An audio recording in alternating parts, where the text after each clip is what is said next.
A ideia é que toda igreja tivesse o mosaico, né? Mas era muito caro, não era uma coisa barata. Então, por vezes, algumas cidades que não tinham tantas finanças optavam para o uso dos afrescos, né?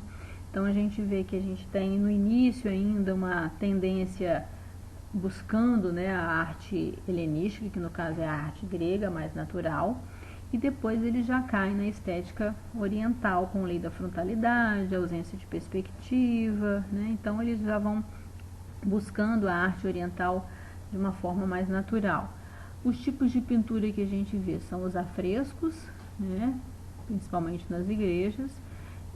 A gente vai ver o uso também de iluminuras, que eram ilustrações nos manuscritos. A gente vê às vezes na Bíblia ilustrada, a primeira letra da palavra, ela vem com um destaque. E a gente vê também a encáustica, né? Foi muito usada, que é o uso de pigmento misturado com cera. Então a gente vai aumentando aí nosso conhecimento em termos de técnicas de pintura. Aqui uma igreja bizantina na Turquia, de uma cidade, um lugarzinho mais simples, então aí a necessidade de usar a pintura para os ornamentos e não o mosaico. Essa pintura já na Macedônia, a gente falou que os temas e a característica da pintura, elas são similares à do mosaico, né? Então, a deformação da figura, a ausência de perspectiva. Então, como a gente vê aqui a lamentação, se as proporções, né? As figuras estão bem mais alongadas, né? A gente tem o uso das cores também muito similar, como as características do mosaico também, cores simbólicas. Esse aqui é um ícone, como a gente chama, são pequenos objetos feitos em madeira.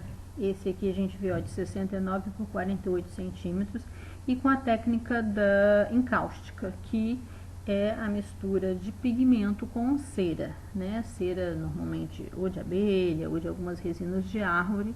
Ele era um material que respondia muito para fazer os relevos, detalhes das vestimentas, né? Misturava ali o pigmento ouro para fazer as auréolas.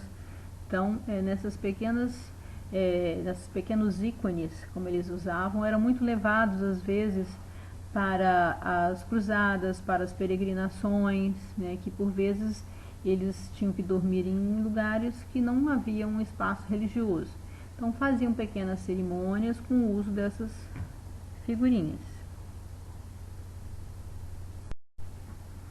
Mais pinturas, né, da figura de Cristo. Em cada região ele vai recebendo um tipo de característica, suas fisionomias por vezes mais sérias, né, retratando bem o clima da época, né, a atmosfera da Idade Média. No final da Idade Bizantina vai chegando a figura da Virgem, né, ela é mais explorada, mas no final, no início é mais a figura de Cristo que é mais explorada. Então a gente vê os detalhes, para ver o drapeado perde a sombra totalmente aqui na roupa, né? Ele vai se tornando pequenos traços para a gente entender a volumetria, vai ficando bem mais simplificada.